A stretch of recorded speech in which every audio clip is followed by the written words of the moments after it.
Yep, again, welcome back everybody to this new wonderful session. Obviously, this is lecture number 10. 9 lecture already हो चुके हैं electrochemistry में और हम धीरे धीरे सर टुवर्ड लास्ट सेक्शन की तरफ आगे बढ़ रहे हैं। मुश्किल से एक लेक्चर और होगा और शायद से हमारी इलेक्ट्रोकेमिस्ट्री समाप्त हो जाए। खैर, वो तो आज का सेशन खत्म होने के बाद डिस्कशन होगा, बट फिलहाल हेडिंग डालिए, काफी दिनों बाद शुरुआत हो रही है। This is lecture number 10 of प्यारा सा chapter electrochemistry. So far we have studied, क्या क्या पढ़ा भैया? प्रीवियस क्लास में मैंने फराडे लॉ कंप्लीट करा दिया था, है ना? जब हमने प्रीवियस क्लासेस की थी तो उस वक्त हमने क्या किया था भैया? फराडे लॉ के डिस्कशन कंप्लीट हो चुके थे। ठीक, दोनों फॉर्म हमने कंप्लीट कर दिए। साथ ही साथ उस सेशन में मैंने बड़ी इंपॉर्टेंट चीज डिस्कस की थी फॉर अबाउट एन फैक्टर। ठीक है भैया, एन फैक्टर जो है उसे कैसे कैलकुलेट करते हैं, क्या टर्म है, वो सब हमने डिस्कशन प्रीवियस क्लास में कर लिया है। Now this is fresh new lecture और देखो आज का सेक्शन ऑब्वियसली लास्ट सेक्शन इसको कहा जाता है। ठीक है, और इस लास्ट सेक्शन में हम बेसिकली कंडक्टिविटी, कंडक्टेंस वगैरह के बारे में बात करेंगे। तो आज का जो सेशन है भैया उसको हेडिंग डालिए। ठीक है, सम इम्पॉर्टेंट टर्म करके डाल लीजिए। पहले इस इम्पॉर्टेंट टर्म को पहले हम समझेंगे, उसके बाद चर्चा आगे बढ़ाएंगे अपनी कि क्या करना है। ठीक है, सम इम्पॉर्टेंट टर्म्स डाल लीजिए जिसमें सबसे पहला टर्म्स, ठीक है, और सिंपली पढ़ना क्या है हमको, ये सब कंडक्टर के बारे में पढ़ना है। तो आप इसको लिख लीजिए कि देखो इलेक्ट्रोकेमिस्ट्री में हम अभी तक क्या कर रहे हैं भैया, या तो इलेक्ट्रिकल से केमिकल या केमिकल से इलेक्ट्रिकल, बट ऑब्वियसली मेन मुद्दा क्या है सेल बनाने का भैया? आउटपुट में एज अ इलेक्ट्रिसिटी हमें पाना है ना। तो अब थोड़ा जो इंपॉर्टेंट टर्म है, ये एक कंडक्टर मटेरियल के रिगार्डिंग सभी इंपॉर्टेंट टर्म हम डिस्कशन करेंगे, जिसमें सबसे पहली बात क्या है इंपॉर्टेंट टर्म में जानने वाली, वो होती है भैया किसी भी कंडक्टर का रेजिस्टेंस। तो व्हाट इज अ रेजिस्टेंस? अब देखो बड़ी सिंपल सी बात है, ये सब आपने पढ़ रखा है फिजिक्स में भी, और भाई ऑब्वियसली हर बच्चा फेमिलियर होता है इस सभी इंपॉर्टेंट टर्म से, बट क्योंकि टर्म्स हैं भाई, पढ़ना है तो थोड़ा जान लो कैसे कैसे क्या क्या होता है। फिजिक्स में तो आपने ये सब टर्म पढ़ा है, बट भैया केमिस्ट्री में ये टर्म अंतर कैसे आया, इलेक्ट्रोकेमिस्ट्री के अंदर हम ये चीज पढ़ रहे हैं, तो थोड़ा सा देख लीजिए। देखो ऑब्वियसली सबको पता है रेजिस्टेंस क्या है भैया। Resistance hindrance offered by the, पता है हिंड्रेंस का मतलब क्या होता है? बताओ, हिंड्रेंस का मतलब ऑपोजिशन। ऑपोजिशन मतलब सिंपली क्या होगा, किसी भी कंडक्टर में क्या हुआ, अगर किसी भी कंडक्टर में करंट का फ्लो हो रहा हो, अब सोच के देखो, किसी भी कंडक्टर में करंट का फ्लो अगर हो रहा हो तो होता क्या है, कंडक्टर के फ्लो की वजह से हिंड्रेंस ऑफर्ड होती है। ठीक है, अब देखो सिंपल सी बात है, अगर हमारा ये कंडक्टर, मैं तुम्हें सॉलिड कंडक्टर दिखाऊं, तो एक कंडक्टर की प्रॉपर्टी क्या है? सबसे पहले तो ये समझाओ भैया, कंडक्टर एक ऐसा मटेरियल होता है जिसमें चार्जेस का फ्लो होता है। कैसे भैया? क्योंकि भैया कंडक्टर के अंदर फ्री इलेक्ट्रॉन्स होते हैं, सबको पता है ये चीज। और ये फ्री इलेक्ट्रॉन्स भैया एक एंड से दूसरे एंड तक ट्रेवल जब करते हुए आगे बढ़ते हैं तो अपने साथ चार्ज को कैरी करते हैं, और जब चार्ज का मूवमेंट होता है तो भैया हमने अभी अभी पीछे भी पढ़ा है भैया, I equals to Q by T. तो यहां से इलेक्ट्रिक करंट का जनरेशन हुआ। अब होता क्या है, ये जो कंडक्टर है ये जिस भी मटेरियल का बना है, इस मटेरियल में पहले से ही एक प्रॉपर्टी डाल दी जाती है, इनबिल्ट प्रॉपर्टी होती है मटेरियल, किसी भी कंडक्टर मटेरियल की। उस प्रॉपर्टी को हम नाम देते हैं रेजिस्टेंस। रेजिस्टेंस बेसिकली एक ऐसी प्रॉपर्टी है जो कि क्या करेगा, जो कि इस वायर के अंदर आई, इस कंडक्टर के अंदर आई पहले से ही, दैट इज इनबिल्ट प्रॉपर्टी। ठीक है, किसी ने पैदा नहीं की, हम ह्यूमंस ने पैदा नहीं की, वो वायर का नेचर ही है, वो वायर की इनबिल्ट प्रॉपर्टी ही है कि वो क्या करेगा कि जब भी चार्ज इसके अंदर से, फिर करंट इसके अंदर से एक जगह से दूसरी जगह फ्लो करना शुरू करेगा, तो जो वायर है, इस वायर को थोड़ा लग जाता है बुरा, इस वायर को लग जाता है बुरा, और कहता है कि भैया चार्ज तुम एक जगह से दूसरी जगह इतनी आसानी से कैसे फ्लो हो सकते हो, हम तुम्हें अपोज करेंगे। मतलब कंडक्टर ये चाहता है कि करंट जो है वो इस एंड से, लेट्स से इस एंड को मैं ए कहता हूँ, अगले एंड को बी कहता हूँ, तो रेजिस्टेंस जो है सिंपली वो कंडक्टर मटेरियल जो है, वो कंडक्टर मटेरियल की प्रॉपर्टी का रेजिस्टेंस है। और वो प्रॉपर्टी ये कहती है भैया कि आप इतनी आसानी से इस ए पॉइंट से बी पॉइंट तक चार्जेस का फ्लो नहीं करा सकते, करंट का फ्लो नहीं करा सकते, हम आपको रोकेंगे। और इसी अपोज करने वाली प्रॉपर्टी को कहते हैं रेजिस्टेंस। रेजिस्टेंस का मतलब हिंदी में होता है प्रतिरोध। प्रतिरोध का सिंपल मतलब क्या है कि भैया अगर करंट आगे बढ़ रही है तो उसे रोको, तो उस रोकने वाली प्रॉपर्टी को रेजिस्टेंस कहते हैं, ये तो सबको पता होगा भैया, बड़ी सिंपल सी टर्म है, फिजिक्स में भी ये चीज पढ़े हो, सेम चीज यहां भी है तुम्हारी।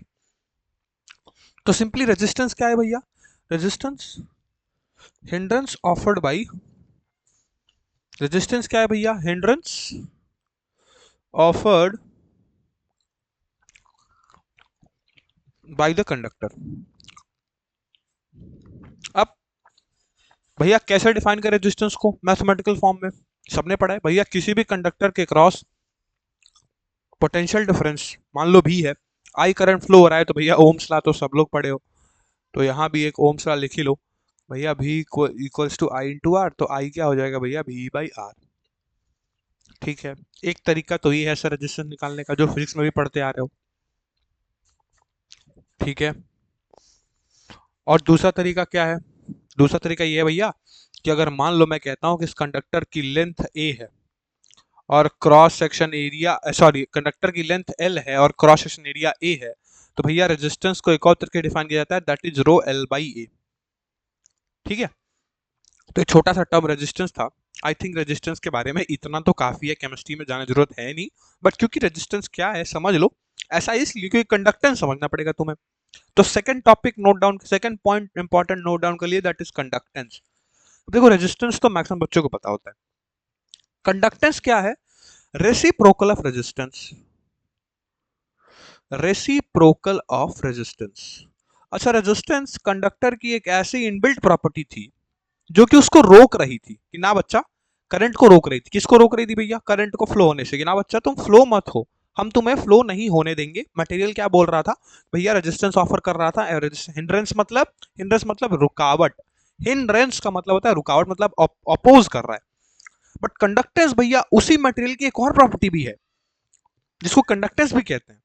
तो कंडक्टेंस क्या चाहती है कि भैया रेजिस्टेंस का उल्टा करो, रेजिस्टेंस का उल्टा करने से क्या होगा भैया, करंट का फ्लो बढ़ जाएगा।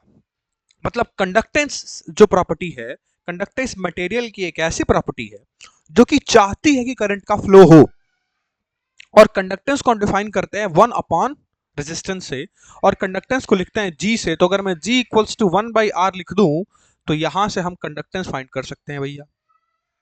तो दो टर्म आराम से क्लियर हो गए, अभी अभी सिंपल सी बात है भैया, दो टर्म क्लियर हो गए। रेजिस्टेंस भैया रुकावट, किसके द्वारा, वायर के द्वारा, मटेरियल के द्वारा, मटेरियल की प्रॉपर्टी है जो कि रोकना चाहेगी। फार्मूला अगर पूछे भैया R equals to rho L upon A, या फिर ओम्स लॉ से I equals to V by R. V क्या है, दोनों जो भी आप कंडक्टर ले रहे हो, जो भी आप वायर ले रहे हो, उस दोनों वायर के एंड में कितना पोटेंशियल डिफरेंस है, उसमें करंट कितना फ्लो हो रहा है, दैट इज योर रेजिस्टेंस। अच्छा सर, कंडक्टेंस की बात करें तो भैया कंडक्टेंस भी प्रॉपर्टी ही है, मटेरियल की ही प्रॉपर्टी है, कंडक्टर की ही प्रॉपर्टी है, वायर की ही प्रॉपर्टी है, और उसके हिसाब से भैया रेसिप्रोकल ऑफ रेजिस्टेंस कर दो, मतलब रेजिस्टेंस का उल्टा काम करेगी वो। रेसिप्रोकल मतलब उल्टा, 1 अपॉन मतलब सिंपल सा क्या मतलब है कि भैया अगर रेजिस्टेंस घटाओगे तो कंडक्टेंस बढ़ेगी। 1 अपॉन आर का मतलब क्या है, रेजिस्टेंस घटाओगे कंडक्टेंस बढ़ेगी। तो कंडक्टेंस एक ऐसी प्रॉपर्टी मटेरियल की जो कि मटेरियल चाहेगा कि हाँ भैया आराम से करंट को फ्लो कराओ, हम तुम्हें सपोर्ट करते हैं। तो कंडक्टेंस और रेजिस्टेंस दोनों उल्टे होते हैं, अपोजिट होते हैं एक दूसरे से। दोनों टर्म क्लियर हुए क्या, सिंपल से टर्म है बच्चा, ज्यादा फोकस नहीं करोगे, फिजिक्स में आप ऑलरेडी पढ़ोगे बहुत। अभी बताओ तो बच्चा, क्लियर है क्या मेरे बच्चों, क्लियर है क्या, जल्दी बताओ। अच्छा चलो हेडिंग डाल लो फिर, स्पेसिफिक रेजिस्टेंस या रेजिस्टिविटी।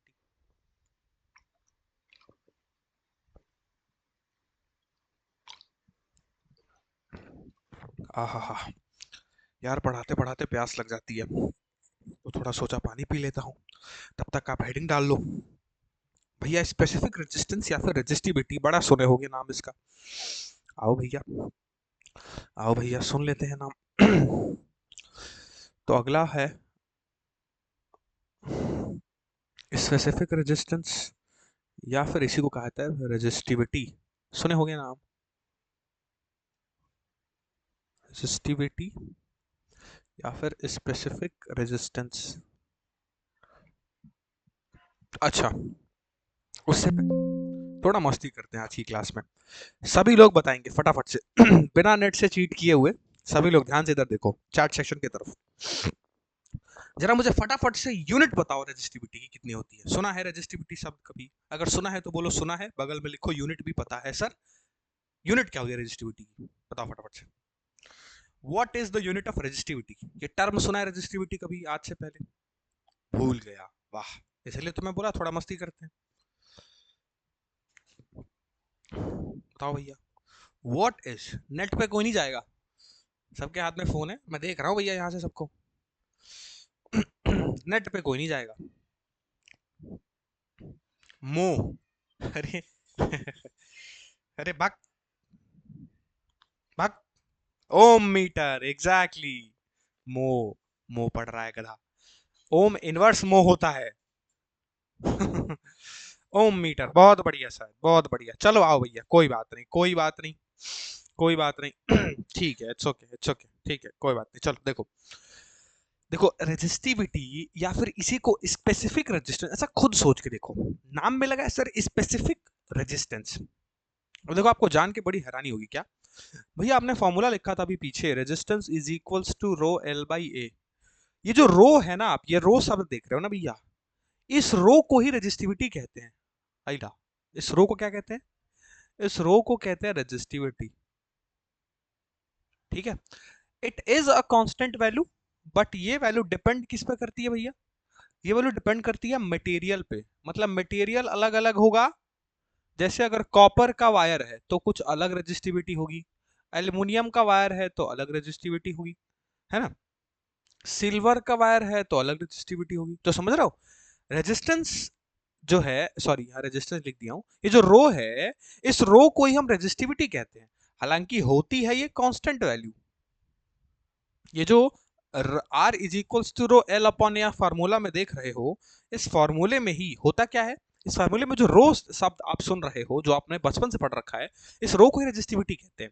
होती तो कांस्टेंट वैल्यू है, बट ये डिपेंड करती है मटेरियल पे। मतलब डिफरेंट मटेरियल के लिए ये रो की वैल्यू डिफरेंट होगी सर। ठीक है, अच्छा, ये तो हुआ कि भैया रेजिस्टिविटी को फार्मूले से कैसे पहचाने। बट अगर कोई हमसे पूछ दे सर कि डिफाइन करो रेजिस्टिविटी, क्या होती है रेजिस्टिविटी, या फिर डिफाइन करो स्पेसिफिक रेजिस्टेंस, तो देखो इसके नाम में ही इसका मतलब छुपा हुआ है। कैसे? नाम है स्पेसिफिक रेजिस्टेंस, तो फिजिक्स के टर्म में भी आपको समझा रहा हूं, लेकिन फिजिक्स के टर्म में मान लो हमारे पास ये वायर होता है, ठीक है, और मैंने क्या बोला बच्चा, कि अगर इस वायर की थिकनेस का area of cross section A है, थिकनेस मतलब भाई area, simple cross section area A है, और इस वायर की टोटल लेंथ एल है, तो स्पेसिफिक रेजिस्टेंस का मतलब क्या है?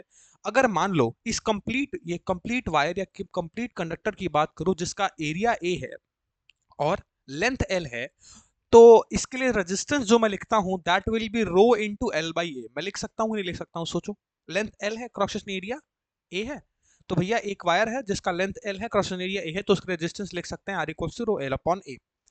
बट सोचो अगर इस वायर को मैं स्पेसिफिक बना दूं, स्पेसिफिक का मतलब क्या है कि भैया कुछ कंडीशन लगा दो इस वायर में। इस वायर को स्पेसिफिक बना देने का मतलब क्या है? इस वायर को स्पेसिफिक बना देने का मतलब ये कि भैया इस वायर पे कुछ कंडीशन लगा दो। कंडीशन ये लगा दो कि भैया इस बार जो वायर है, आप उस वायर की लेंथ को 1 मीटर का कर दो, और इस वायर की क्रॉस सेक्शन एरिया को 1 मीटर स्क्वायर कर दो। मीटर स्क्वायर क्यों? क्योंकि एरिया की यूनिट मीटर स्क्वायर होती है, लेंथ की यूनिट मीटर होती है। इसलिए मैंने क्या लिखा, भैया इस वायर के लेंथ को 1 मीटर कर दो, और इस वायर के क्रॉस सेक्शन एरिया को 1 मीटर स्क्वायर कर दो, और जरा अब मुझे रेजिस्टेंस बताना इसका कितना होगा। तो भैया फार्मूला तो हमने पढ़ा है, भैया R equals to rho L upon A. अब इसमें लेंथ 1 मीटर हो गया, एरिया 1 मीटर स्क्वायर हो गया, तो भैया इस फार्मूले में लेंथ की जगह 1 पुट कर दो, एरिया की जगह 1 पुट कर दो, तो भैया रेजिस्टेंस इज इक्वल्स टू रो आ गया। आइला, ये क्या हो गया? मतलब जो ये पर्टिकुलर वायर का रेजिस्टेंस होगा, कौन से पर्टिकुलर वायर का, जिसमें लेंथ 1 मीटर है और cross section area 1 metre square है, तो इस 1 मीटर के वायर में जितना रेजिस्टेंस होगा, भैया उसी को तो हम रेजिस्टिविटी बोलेंगे। ओ, देखो यहां आर रो के बराबर हो गया, कब? जब हमने एल और ए की वैल्यू को 1 1 पुट कर दिया। मतलब जितनी इस वायर की रेजिस्टिविटी रही होगी, कौन से वायर की, 1 मीटर लेंथ वाले वायर की जितनी रेजिस्टिविटी रही होगी, वही उसके रेजिस्टेंस के बराबर हो जाएगा। तो क्या मैं रेजिस्टिविटी को एक स्पेसिफिक रेजिस्टेंस भी कह सकता हूं क्या? स्पेसिफिक क्यों? क्योंकि स्पेसिफिक कर दिया हमने, कंडीशन लगा दी भैया, लिमिट कर दिया। कितना लिमिट कर दिया भैया, लेंथ को 1 मीटर कर दिया और क्रॉस सेक्शन एरिया को 1 मीटर स्क्वायर कर दिया। तो हमने स्पेसिफिक बना दिया इस वायर को, और इस स्पेसिफिक वायर का जितना भी रेजिस्टेंस है वो उसी की रेजिस्टिविटी के बराबर है। तो क्या मैं उसको स्पेसिफिक रेजिस्टेंस या फिर रेजिस्टिविटी कह सकता हूं कि नहीं? रेजिस्टिविटी रो किसके बराबर हो गया? आर के बराबर हो गया। तो अगर मुझे यहां से एक डेफिनेशन बनाओ तो मैं क्या क्या कह सकता हूं कि resistivity is defined as, resistivity is defined as, या फिर इसको ऐसे लिख लो कि resistivity, resistivity is the resistance, resistivity resistance ही है। किसका रेजिस्टेंस है भैया? उस वायर का रेजिस्टेंस है जिस वायर का लेंथ हमने स्पेसिफिक कर दिया 1 मीटर और क्रॉस सेक्शन एरिया भी स्पेसिफिक कर दिया 1 मीटर स्क्वायर। तो resistivity is the resistance offered by a unit length wire. Unit length wire का मतलब है कि लेंथ की वैल्यू 1 मीटर है। यूनिट लेंथ वायर या फिर यूनिट लेंथ कंडक्टर, वायर ही लिखो ज्यादा अच्छा रहेगा। हैविंग क्रॉस सेक्शनल एरिया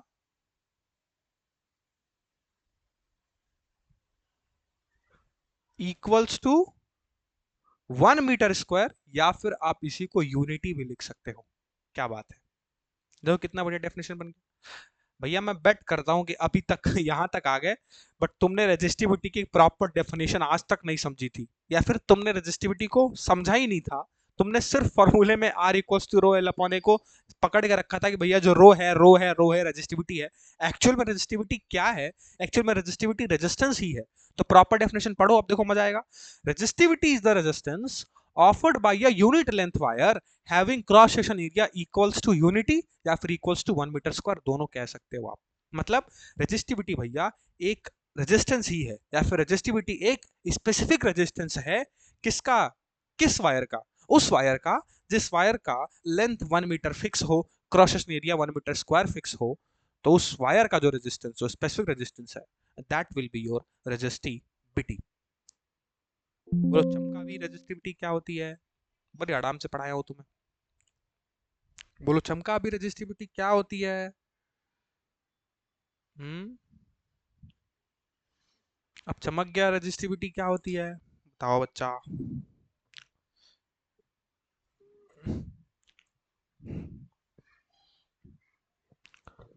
चमक गया, बहुत बढ़िया। अच्छा अच्छा, आपको थोड़ा वियर्ड नहीं लग रहा है क्या? पूछोगे क्या वियर्ड लग रहा है सर? ये सब तो हम सर फिजिक्स में भी पढ़ते हैं, तो केमिस्ट्री में क्या अंतर है? देखो एक ही चीज का अंतर है, सब कुछ सेम है। सारे फॉर्मूले आपको सेम मिलेंगे। रेजिस्टेंस निकालने का formula R equals to L by A chemistry में भी था, सॉरी फिजिक्स में भी था, यहाँ भी यही यूज होगा। कंडक्टेंस 1/r फिजिक्स में भी होता है, यहाँ भी यूज होगा। रेजिस्टिविटी को अगर अच्छा अच्छा बताओ मुझे, रेजिस्टिविटी को लिखना हो तो मैं कैसे लिख सकता हूँ यहाँ से? तो भैया मैं लिख सकता हूँ रो इज इक्वल्स टू, बस यहाँ से रो निकाल दो।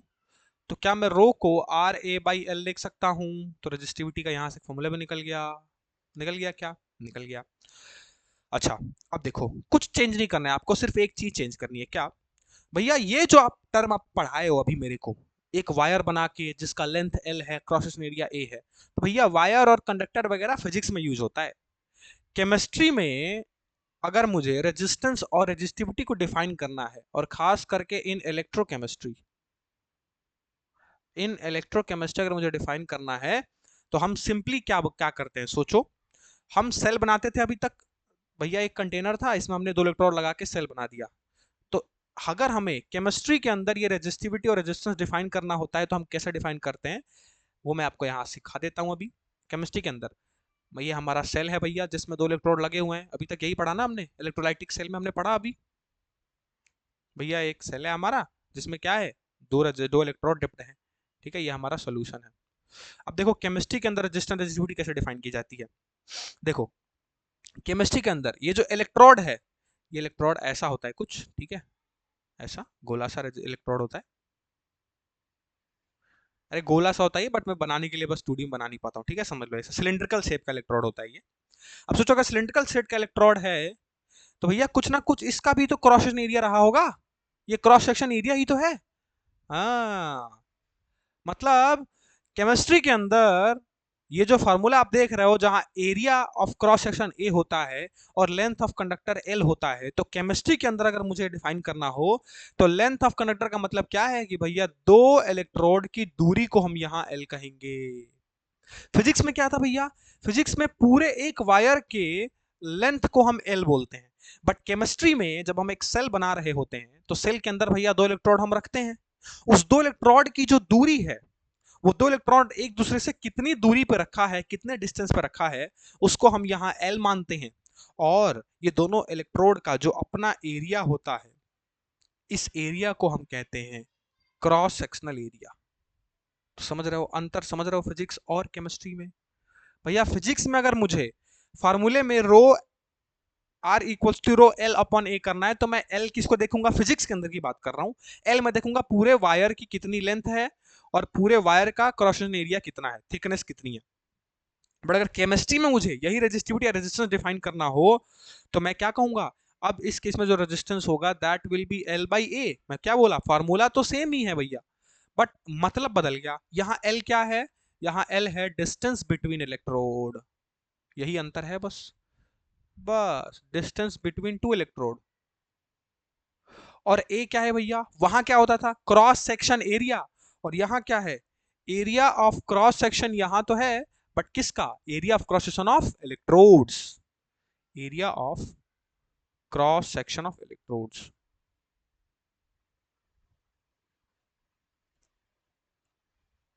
समझे, यानी ये जो सेल आपने ड्रॉ किया सर, इस सेल के रेजिस्टेंस को हम कैसे रिप्रेजेंट कर सकते हैं, अगर मुझे फार्मूले में लिखना हो तो इस सेल के रेजिस्टेंस कैसे लिख सकता हूं भैया, अभी भी मैं इस सेल के रेजिस्टेंस को यही कहूंगा, क्या, रो एल अपॉन ए। अच्छा, इस सेल के कंडक्टेंस को लिखना हो तो मैं क्या लिखूंगा भैया, वन अपॉन आर। सेम चीज, कुछ बदला नहीं है, बस मतलब बदल गए। वहां एल क्या होता था, फिजिक्स में एल होता था लेंथ ऑफ कंडक्टर, यहाँ एल क्या है, डिस्टेंस बिटवीन टू इलेक्ट्रोड। भैया फिजिक्स में ये क्या होता था, थिकनेस ऑफ कंडक्टर, यानी क्रॉस सेक्शन एरिया, कितनी मोटाई है उसकी। और यहाँ क्या होता है भैया, ए, यहाँ थिकनेस तो है लेकिन इलेक्ट्रोड की थिकनेस है, वायर की नहीं। समझे। अच्छा, इसी सेल के लिए अगर मुझे रो डिफाइन करना हो, तो अभी मैंने क्या लिखा, रो क्या हो जाएगा इस फॉर्मूले से भैया, R into A by L, जहां अगेन मैं रिपीट करता हूं, ए क्या है, area of cross section of electrodes, और एल क्या है, डिस्टेंस बिटवीन टू इलेक्ट्रोड, मतलब कितनी दूरी पे वो दो इलेक्ट्रोड रखे हुए हैं। क्लियर है, तो आपको केमिस्ट्री और फिजिक्स साथ साथ में रिलेट करते चल रहा हूं। बताओ ये भी चमका कि नहीं, बताओ। दोनों रिलेट हुआ, दोनों रिलेट हुआ, हाँ सर, कैसे अलग करेंगे केमिस्ट्री फिजिक्स वाले को, समझ गए। चलो बहुत बढ़िया, बस फिर तो कोई दिक्कत नहीं, चलो आ जाओ फिर आगे बढ़ते हैं। अब एक और टर्म आता है भैया, अच्छा उससे पहले, अब जो लोग कंफ्यूज हैं, क्या कंफ्यूज हैं, आओ देखो। भैया रजिस्टिविटी जो है, यूनिट की बात करते हैं, थोड़ी सी यूनिट्स की बात करते हैं, सबके इंपॉर्टेंट है भैया, इंपॉर्टेंट, क्योंकि न्यूमेरिकल वगैरह आएगा तो फिर यूनिट वगैरह की बात करनी है हमें, न्यूमेरिकल में ये सब कैलकुलेट करना है जो पढ़ रहे हो। हाँ, ये मत सोचो कि बस ऐसे ही सर पढ़ा दे रहे हैं, ना ना ना, यूनिट्स की बात करते हैं।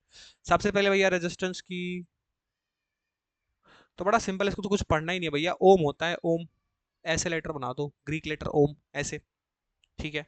ओमेगा होता है, इसको पढ़ते हैं ओमेगा, बट सिंपल कहते हैं ओम, जैसे रेजिस्टेंस। अच्छा कंडक्टेंस भैया, कंडक्टेंस, कंडक्टेंस क्या होता है भैया, भैया कंडक्टेंस होता है ओम इनवर्स। क्यों भैया, क्योंकि कंडक्टेंस होता है वन अपॉन आर, सोच के देखो, कंडक्टेंस जी क्या होता है भैया, वन अपॉन आर। तो वन अपॉन ओम को मैं ओम इनवर्स भी लिख सकता हूं, या फिर इसी को मो भी पढ़ते हैं, एम एच ओ। तो भैया कंडक्टेंस यूनिट होती है एम एच ओ, मो। हाँ हाँ, क्या बात है। अच्छा रेजिस्टिविटी बड़ा परेशान कर रहे थे आप लोग, अरे सर रेजिस्टिविटी ओम मीटर कैसे हुआ, दिखाओ देखो। अच्छा रेजिस्टिविटी का फॉर्मूला बोलो भैया, R equals, rho equals to R A into L. Resistance की unit ohm, area metre square, length metre. भैया 1 मीटर से 1 मीटर कट गया, तो यूनिट क्या बची, ओम मीटर। आ गई ओम मीटर, सर आ गई ओम मीटर, आ गई। तो क्लियर है यहाँ तक, क्या तीनों यूनिट क्लियर है, टेल मी क्विकली बच्चा पाटी, तीनों यूनिट क्लियर है। यस सर, पहली ओम, दूसरी ओम इनवर्स जिसको मो भी कहा जाता है, और तीसरी ओम मीटर। क्लियर है? चलो अब देखो और बड़ी इंपॉर्टेंट चीज अब आएगी, देखो एक्चुअली में अब इंपॉर्टेंट चीज आएगी क्या, चौथा। तीन हो गया, तीन टर्म हो गए, पहला दूसरा और तीसरा।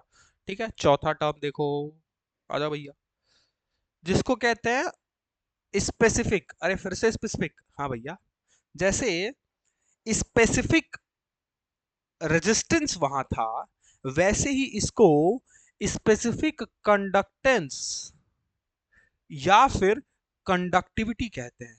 अरे रे रे रे रे, और इसको रिप्रेजेंट करते हैं के लेटर से। इस के को क्या पढ़ते हैं भैया, इस के को पढ़ते हैं kappa. Kappa, this is important. Now this is important actually, पहली बार सुन रहे होगे, कोई बात नहीं, अब सुन लो दोबारा। अच्छा भैया, पीछे पहले हमने देखा रेजिस्टेंस, फिर देखा कंडक्टेंस, फिर देखा स्पेसिफिक रेजिस्टेंस या रेजिस्टिविटी। तो अब जरा सोच के देखो, यहाँ स्पेसिफिक कंडक्टेंस या कंडक्टिविटी की बात कर रहा है, मतलब कुछ तो झोल है। क्या झोल है सोचो भैया, रेजिस्टेंस से कंडक्टेंस जाना होगा तो हम क्या करेंगे, रेजिस्टेंस को उल्टा कर रहे हैं। वैसे ही सोच के देखो एक बार भैया, अगर रेजिस्टिविटी या फिर स्पेसिफिक रेजिस्टेंस से उल्टा जाना हो किधर, स्पेसिफिक कंडक्टेंस या फिर कंडक्टिविटी की तरफ, तो क्या आपको कुछ रिलेशन दिख रहा है क्या? दिख रहा है सर। अगर मैं वन अपॉन रेजिस्टिविटी कर दूं तो दैट विल बी कंडक्टिविटी। अरे रे रे रे रे रे, मतलब रेजिस्टिविटी को करो उल्टा तो स्पेसिफिक कंडक्टेंस या फिर कंडक्टिविटी मिलता है, और अगर रेजिस्टेंस को करो उल्टा तो क्या मिलता है, रेजिस्टेंस को करो उल्टा तो कंडक्टेंस मिलता है, रेजिस्टिविटी को करो उल्टा तो कंडक्टिविटी मिलता है, और रेजिस्टेंस को करो उल्टा तो कंडक्टेंस मिलता है। रिलेट कर पा रहे हो? तो स्पेसिफिक कंडक्टेंस या फिर कंडक्टिविटी क्या है, it is reciprocal of resistivity. क्या बात है, मतलब kappa is equals to one upon rho, आप इसे भी याद रखेंगे। और भैया इसे और क्या लिखा जा सकता है, तो सोचो भैया, kappa equals to one upon resistivity को मैं क्या लिख सकता हूं भैया, आर ए बाई एल। देखो ना, देखो ना, पीछे देखो भैया, रेजिस्टिविटी को आर ए बाई एल लिख सकते हैं। तो भैया अगर वन अपॉन रेजिस्टिविटी है तो one upon R A by L लिख सकते हैं क्या, लिख सकते हैं। तो यहाँ कप्पा इक्वल्स टू क्या हो जाएगा, एल अपॉन आर इंटू ए। बोलो लिख सकते हैं क्या, लिख सकते हैं क्या? अच्छा, इसको अगर और अच्छे से लिखना हो तो भैया इसको one upon R into L by A लिख दो। देखो, इसको मैं ऐसे भी तो लिख सकता हूँ, इस एल को जरा ऊपर भेजो, सिंपल मैथ है बच्चा। तो that will be one by R not L, this will be one by R into L by A. कर सकता हूं क्या, कप्पा की वैल्यू को one by R into L by A लिख सकता हूं क्या? अब सोचो भैया, ये वन बाई आर कुछ तो दिख रहा है, ये वन बाई आर कुछ तो दिख रहा है। अरे भैया, वन बाई आर तो कंडक्टेंस होता है जी। अरे रे रे, अभी तो हमने पढ़ा है भैया, G equals to one by R, मतलब kappa equals to G into L upon A. लो भैया, एक और फॉर्मूला यहां भी मिल गया, एक और फॉर्मूला यहां भी मिल गया ऊपर। देख लो, कप्पा के तीन फॉर्म यही निकल गए तुम्हारे। कप्पा के तीन फॉर्म, कंडक्टिविटी के तीन फॉर्म। एक फॉर्म भैया सिंपल वन अपॉन रेजिस्टिविटी कर दो, दूसरा भैया one by R into L by A कर दो, या फिर तीसरा फॉर्म क्या है, कप्पा इक्वल्स टू जी यानी कंडक्टेंस। जी क्या है यहाँ, G is the conductance, reciprocal of resistance is conductance, यानी conductance into L by A. समझे? अच्छा, अब एक और इंपॉर्टेंट टर्म समझो, एक और इंपॉर्टेंट टर्म समझो मेरे साथ, एक और इंपॉर्टेंट टर्म समझो। देखो, एक इंपॉर्टेंट टर्म और होता है जिसको कहते हैं सेल कांस्टेंट। सेल कांस्टेंट, ध्यान समझना, सेल कांस्टेंट, सेल कांस्टेंट। ये सेल कांस्टेंट क्या है, बड़ी सिंपल सी बात है सर। जो आपका सेल है, सेल मतलब भैया जो आपका इलेक्ट्रोलाइटिक सेल जो आपने तैयार किया है, इस इलेक्ट्रोलाइटिक सेल में क्या है भैया, इस इलेक्ट्रोलाइटिक सेल में हमने दो पैरामीटर को डिफाइन किया। कौन से पैरामीटर हैं भैया, दो। एक तो भैया एल है, एल क्या है भैया, जो दो इलेक्ट्रोड है उनके बीच का डिस्टेंस ऑफ सेपरेशन, मतलब वो कितनी दूरी पर रखे हुए हैं। और भैया एक ए है क्रॉस सेक्शन एरिया। अब इसी सेल में, ये जो सेल आपको दिख रहा है, ये जो इलेक्ट्रोलाइटिक सेल आपको दिख रहा है, जिसमें L है डिस्टेंस बिटवीन टू इलेक्ट्रोड और A है क्रॉस सेक्शन एरिया, तो इसी सेल के लिए एक सेल कांस्टेंट नाम का टर्म डिफाइन किया जाता है इस पर्टिकुलर सेल के लिए। और सेल कांस्टेंट क्या है? सेल कांस्टेंट मैं पहले लिखा देता हूं, फिर समझ जाओगे। It is the ratio of the distance between the two electrodes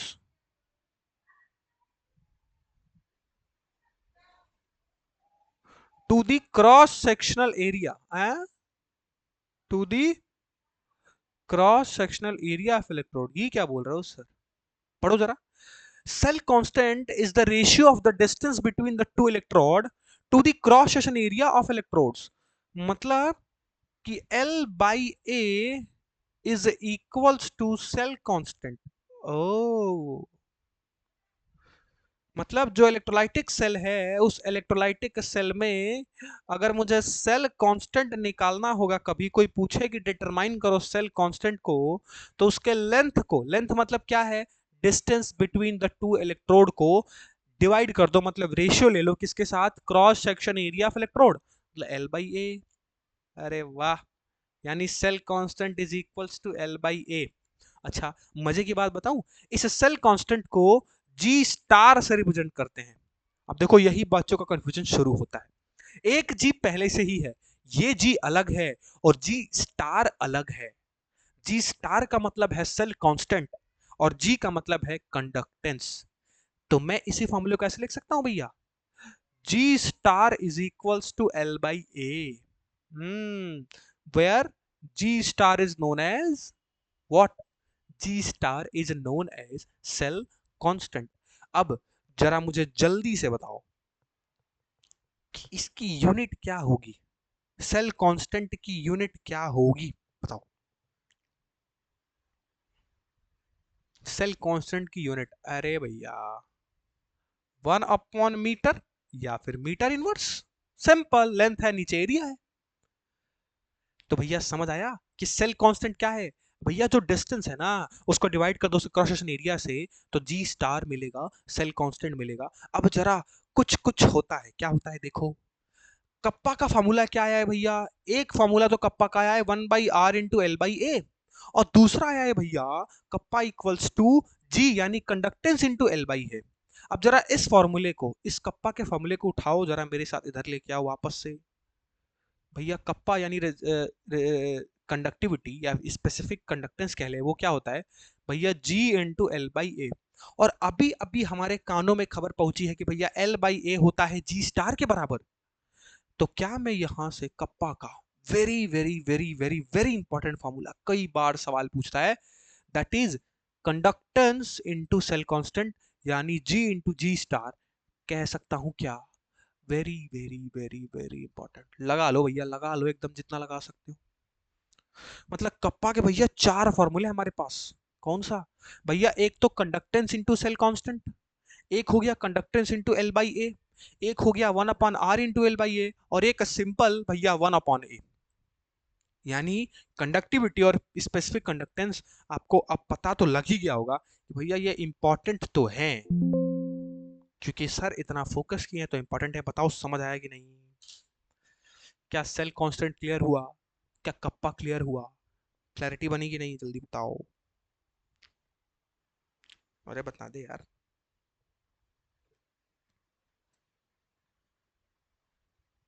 मजा आ गया, क्या बात है। यही तो मजा चाहिए यार, बस यही मजा चाहिए बस तुम सबको। तुम सबको मजा आता है तो मुझे मजा आता है, समझे? समझे? देख रहे हो कनेक्शन, देख रहे हो? तुम सबको मजा आता है, मुझे मजा आता है। ठीक है, तो मजे लेके पढ़ो, पढ़ाई ऐसी होती है। अभी क्लियर है स्क्रीन वगैरह? हाँ, पक्का सफा कर दिए सर, एग्जैक्टली। ये बताओ, अभी स्क्रीन स्क्रीन क्लियर दिख रही है? नहीं, फिर से ब्लर हो गया? स्क्रीन फिर से ब्लर हो गया क्या? अच्छा ओके, मैं वापस से रीसेट करता हूँ, पर मैं आजकल मेरे इंटरनेट कनेक्शन को पता नहीं क्या हो जा रहा है यार। अभी ठीक है? अब बेटा, अब अब ब्लर है क्या अभी भी? ब्लर है क्या? अब ठीक है, ओके, चलो ठीक है, चलिए आगे बढ़ाया जाए, कारवा को आगे बढ़ाया जाए। अब देखो, इंपॉर्टेंट चीज भैया, इंपॉर्टेंट चीज कौन सी यूनिट भैया? यूनिट, भैया यूनिट, यूनिट इज इंपॉर्टेंट भैया, लिख तो लेंगे, unit is important, conversion version आ गया तो दिक्कत हो जाएगी।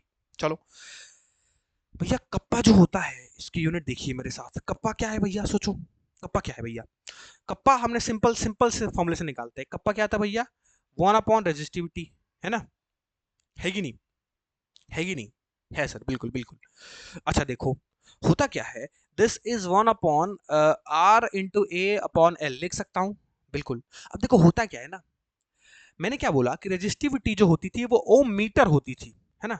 बट यहाँ एक्चुअली में होता क्या है भैया, जो डिस्टेंस होता है ना यहाँ, ये डिस्टेंस ऑफ इलेक्ट्रोड, ये इलेक्ट्रोड काफी पास रखा जाता है, दूर नहीं रखा जाता है, ठीक है? तो इनका जो एरिया जो होता है, ठीक है, या फिर जो इनका लेंथ होता है सिंपली, या फिर डिस्टेंस बिटवीन टू इलेक्ट्रोड कह ले या एरिया कह ले, ये भैया काफी नजदीक होते हैं, काफी छोटे होते हैं ये, मतलब बहुत ज्यादा डिस्टेंस नहीं होता है एक सेल के अंदर, देखिए काफी छोटे छोटे सेल हम मैन्युफैक्चर करते हैं, है ना? तो सिंपली होता क्या है कि इनका जो लेंथ है भैया, ठीक है, मीटर में ना मान के हम इनके जो लेंथ है, इसके लेंथ को सेंटीमीटर में लिखते हैं और एरिया को सेंटीमीटर स्क्वायर में लिखते हैं, ठीक है?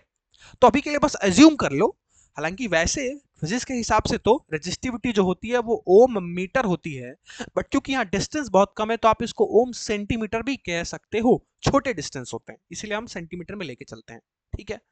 तो देखो, उससे अब यूनिट को डिफाइन करते हैं हम, किससे भैया? कप्पा की यूनिट चाहिए हमें।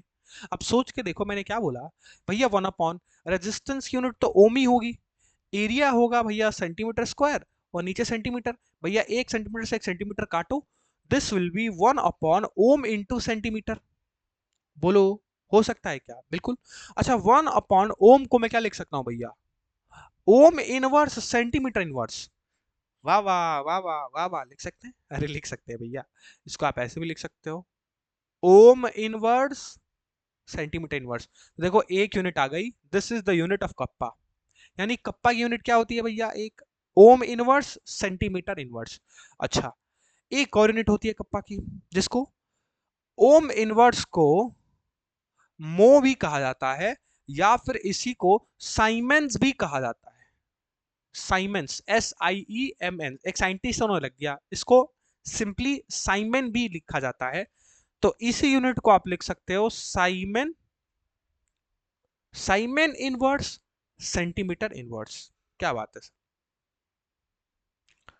या फिर पूरे इस ओम इनवर्स को मैं साइमन कह सकता हूं, नॉट साइमन इनवर्स, पूरे इस ओम इनवर्स को मैं साइमन कह सकता हूं, तो साइमन इंटू सेंटीमीटर इनवर्स ये भी हो सकता है। तो यानी कप्पा की दो यूनिट याद रखेंगे सर, एक तो ओम इनवर्स सेंटीमीटर इनवर्स, या फिर इस ओम को आप क्या कह सकते हो? मो सेंटीमीटर इनवर्स, या फिर साइमन सेंटीमीटर इनवर्स, तीनों लिखा देता हूं, मो सेंटीमीटर इनवर्स ये भी आप कह सकते हो, MHO, मो सेंटीमीटर इनवर्स, ये तीनों आपकी कप्पा की यूनिट है। अब मान लो भाई मल्टीपल चॉइस में अगर कोई एक दे दे और पूछे बताओ which of the following is the unit of kappa, तो भैया पता तो होना चाहिए ना। तो इसलिए ओम inverse centimetre inverse simple unit, Simon centimetre inverse again simple unit, या फिर मो सेंटीमीटर इनवर्स। क्लियर है? यूनिट क्लियर है? यूनिट का खेल क्लियर है बच्चा, बताओ, यूनिट का खेल क्लियर है क्या? क्लियर है क्या बच्चा? अरे क्लियर है क्या बच्चा, बोलो ना। चलो, बहुत बढ़िया, ठीक है, चलो, now let's move on toward next important section. Next important section भैया हेडिंग डालिए, ये भी बड़ा इंपॉर्टेंट है, दैट इज मोलर कंडक्टिविटी। ओ, मोलर कंडक्टिविटी, या फिर इसी को मोलर कंडक्टेंस भी कहा जाता है। मोलर कंडक्टिविटी कहो, मोलर कंडक्टेंस कहो, ये कही बात है। अब ये मोलर कंडक्टिविटी, मोलर कंडक्टेंस क्या है? बड़ी सिंपल सी चीज है, चिंता ना करो। क्या था सर? सर इलेक्ट्रोलाइटिक सेल के लिए सारी बातें चल रही है, क्योंकि उधर उधर ही इलेक्ट्रिसिटी वगैरह का खेल होता है पूरा, है ना? तो इलेक्ट्रोलाइटिक सेल में हमने क्या पढ़ा था भैया? इलेक्ट्रोलाइटिक सेल में हमने ये पढ़ा था कि भैया दो इलेक्ट्रोड होते हैं, और वो जो सॉल्यूशन है वो एक इलेक्ट्रोलाइटिक सॉल्यूशन में दोनों इलेक्ट्रोड डिप्ड होते हैं। मैंने आपको क्या बताया था कि ये जो इलेक्ट्रोलाइटिक सोल्यूशन है, इनका कुछ ना कुछ कंसंट्रेशन तो होगा ना बच्चा। तो कुछ ना कुछ कंसंट्रेशन होने का मतलब ये है कि इनके कुछ ना कुछ मोलारिटी डिफाइन होगी। अरे भैया, कंसंट्रेशन को किस में डिफाइन करते हैं? मोलारिटी से डिफाइन करते हैं, ये तो सबको पता है। इसीलिए आप सोच के देखो, ये जो मैं इलेक्ट्रोलाइटिक सेल बनाया हूं, ये जो मैंने इलेक्ट्रोलाइटिक सेल आपके लिए बनाया है यहाँ, अगर कोई हमसे पूछे कि ये बताओ इस इलेक्ट्रोलाइटिक सेल की कंडक्टिविटी कितनी है, या फिर इस इलेक्ट्रोलाइटिक सेल के कंडक्टेंस कितनी है, तो सिंपली आप क्या कहोगे कि भैया इस जो कंडक्टिविटी या जो कंडक्टेंस है, ये होता क्या है, ये जो सेल की कंडक्टिविटी या सेल का कंडक्टेंस जो होता है, ये इसकी कंसंट्रेशन पे भी डिपेंड करता है। किस पर डिपेंड करता है भैया? इसके कंसंट्रेशन पे, इसकी मोलारिटी पे भी डिपेंड करता है। तो इस मोलारिटी के वजह से इस सेल की कितनी कंडक्टिविटी है या इस सेल का कितना कंडक्टेंस है, अगर कोई हमसे ये पूछे तो हम कैसे निकालेंगे? इसी टॉपिक को कहते हैं मोलर कंडक्टिविटी या मोलर कंडक्टेंस। तो सिंपल सा मोलर कंडक्टिविटी या मोलर कंडक्टेंस क्या है कि भैया जो भी इलेक्ट्रोलाइटिक सेल है, वो इलेक्ट्रोलाइटिक सेल की कंडक्टिविटी या फिर उस इलेक्ट्रोलाइटिक सेल का जो कंडक्टेंस है, वो उसकी मोलारिटी पे कैसे डिपेंड कर रहा है, वही मोलर कनेक्टिविटी डिफाइन करती है। अब इसका डेरिवेशन वगैरह कहीं है नहीं, डायरेक्टली आपको एक चीज बता दी जाती है और सिंपली आपके बुक में भी यही चीज मिलेगी, आपको डायरेक्टली इस चीज को याद रख लेना है। जो मोलर कंडक्टिविटी या फिर मोलर कंडक्टेंस होता है, इसको, अच्छा एक चीज सुन देखे हो, ये सिंबल देखे हो क्या? ये सिंबल कितने को पता है बताओ, ये इस सिंबल को क्या कहते हैं बताओ? जल्दी से बताओ, ये जो सिंबल मैंने ड्रॉ किया है, इस सिंबल को क्या कहते हैं बताओ? बहुत सारे बच्चे इसमें भी कंफ्यूज होंगे। इस सिंबल का नाम क्या है जरा बताना। ये जो सिंबल मैंने, लैम्डा, चलो भैया ये तो पता है बहुतों को। ऑब्वियसली देखो, इस सिंबल को कहते हैं लैम्डा। यस, वेवलेंथ वाला लैम्डा पढ़े हो, बट यहाँ वेवलेंथ नहीं है ये, ठीक है, this is simply a lambda, इसको लैम्डा पढ़ते हो। अब इसी सिंबल को अगर आप ऐसे लिख दो ना, टिप छोटी कर दो इसकी, तो इसको कहते हैं क्या? Big lambda. इसको कहते हैं बिग लैम्डा, समझे? That is a small lambda, ये स्मॉल लैम्डा है, बट इसे बिग लैम्डा कहते हैं। और जो मोलर कंडक्टिविटी होती है, ये यही बिग लैम्डा से रिप्रेजेंट की जाती है। ओ हो, मतलब इसका रिप्रेजेंटेशन बिग लैम्डा होता है, स्मॉल लैम्डा नहीं। यानी मोलर कंडक्टिविटी अगर मुझे डिफाइन करनी हो तो मैं डायरेक्टली आपको ये चीज लिखा देता हूँ, ठीक है। कोई आपसे पूछेगा नहीं कहाँ से आया, क्यों आया, क्यों? क्योंकि भैया खुद ही आपके में डायरेक्टली दिया हुआ है, 12th में भी डायरेक्टली ही है इस चीज, ये एक्सप्रेशन। तो मोलर कंडक्टिविटी आप सिंपली डिफाइन कर सकते हो। मोलर कंडक्टिविटी मतलब कि ऐसी कंडक्टिविटी, इलेक्ट्रोलाइटिक सेल की ऐसी कंडक्टिविटी जो उसके कंसंट्रेशन पर डिपेंड करे। अब कंसंट्रेशन क्या है भैया? सिंपली मोलारिटी, इसलिए नाम पड़ गया मोलर कंडक्टिविटी। क्लियर है? अच्छा, अब मोलर कंडक्टिविटी को सिंपली मैंने क्या बोला भैया? बिग लैम्डा से रिप्रेजेंट करते हैं, तो ऐसे बड़ा सा लैम्डा बना लो। तो molar connectivity is big lambda. अच्छा, कई बार इसे बुक में आप देखोगे तो ऐसे भी बनाया जाता है, ऐसे सिंपली उल्टा ट्राइंगल बना दो, तो this is also a big lambda, ठीक है, कंफ्यूज मत होना, ठीक है। इसको लिखता है ऐसे लैम्डा एम। लैम्डा एम का मतलब क्या है? ये मोलर कनेक्टिविटी को बता रहा है, तो मोलर कनेक्टिविटी इक्वल्स टू होता है कप्पा, यानी कंडक्टिविटी इनटू 1000 अपॉन मोलारिटी। क्या बात है, क्या बात है, कप्पा इंटू 1000 अपॉन मोलारिटी, जहां के क्या है भैया? के है कप्पा, कप्पा मतलब कंडक्टिविटी, और एम क्या है भैया? मोलैरिटी। तो आप डायरेक्टली मोलर कंडक्टिविटी या फिर मोलर कंडक्टेंस, दोनों इसी को कहते हैं। इसका फॉर्मूला आप सीधे सीधे याद रख सकते हो। क्या याद रख सकते हो sir? That is kappa into 1000 upon molarity. Kappa into 1000 upon molarity. Clear है? क्लियर है क्या? जहां एम है मोलैरिटी, के है कप्पा, डायरेक्ट रिजल्ट। देखो साफ साफ दिख रहा है, lambda is dependent upon molarity, इसलिए इसको मोलर कंडक्टिविटी कहते हैं। ये उसके कंसंट्रेशन के ऊपर डिपेंड कर रहा है, कितनी कंडक्टिविटी होगी वो उसकी मोलैरिटी तय करेगी, उसका कंसंट्रेशन तय करेगा, इसलिए इसको कहते हैं मोलर कंडक्टिविटी या मोलर कंडक्टेंस। अच्छा, वैसे ही एक और टर्म होता है जिसको कहते हैं इक्विवेलेंट कंडक्टिविटी या फिर इक्विवेलेंट कंडक्टेंस। अरे सर,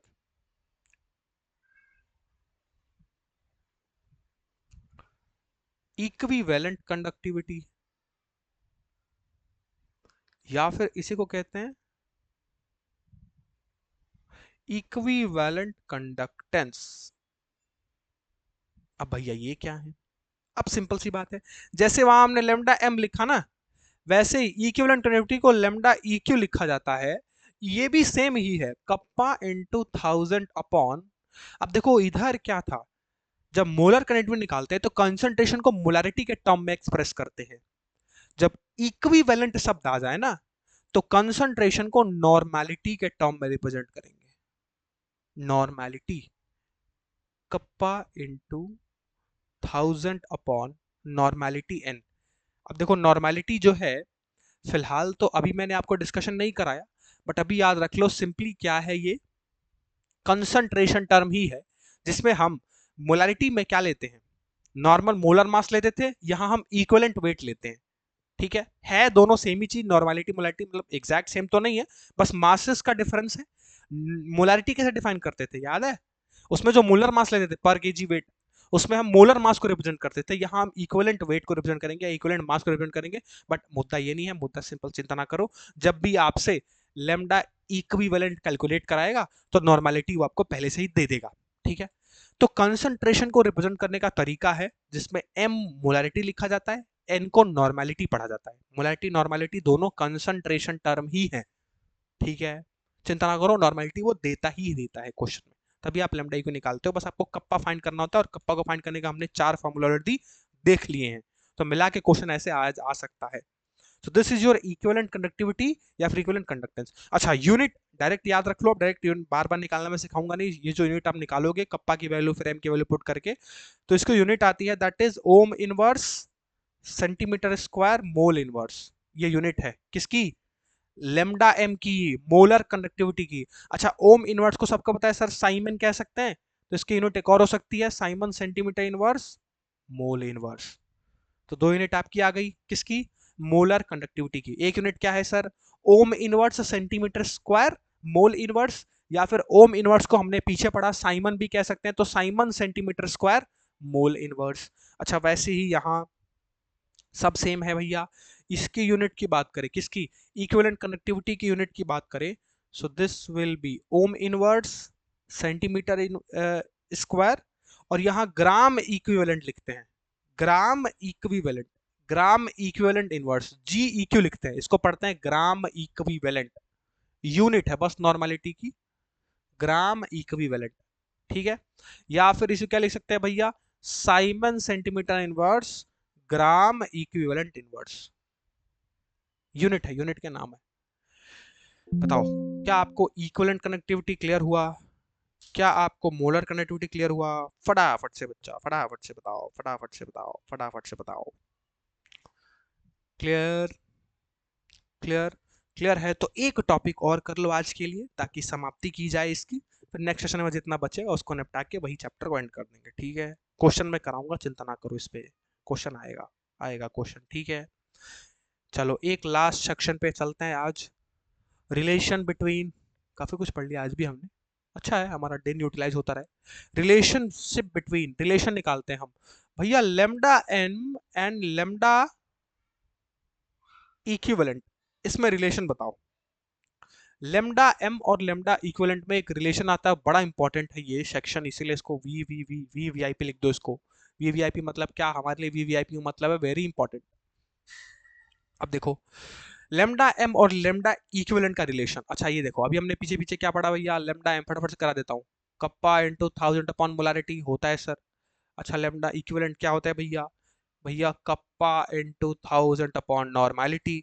अच्छा, अगर मैं तुमसे कहूं कि ये बताओ जरा, जरा lambda equivalent upon lambda M कर दो, इक्वेशन 1 इक्वेशन 2 भैया दोनों को डिवाइड मारो, 2/1 करो, तो भैया जब 2/1 करोगे तो कप्पा तो कट जाएगा, सोच के देखो, कट जाएगा, और ये क्या हो जाएगा, m नीचे n, तो सिंपली ये m/n हो जाएगा। बिल्कुल सर, m क्या है, मोलारिटी, n क्या है, नॉर्मेलिटी, अपॉन में ना दोनों, तो ऊपर चले जाएगा m, फिर नीचे आ जाएगा n।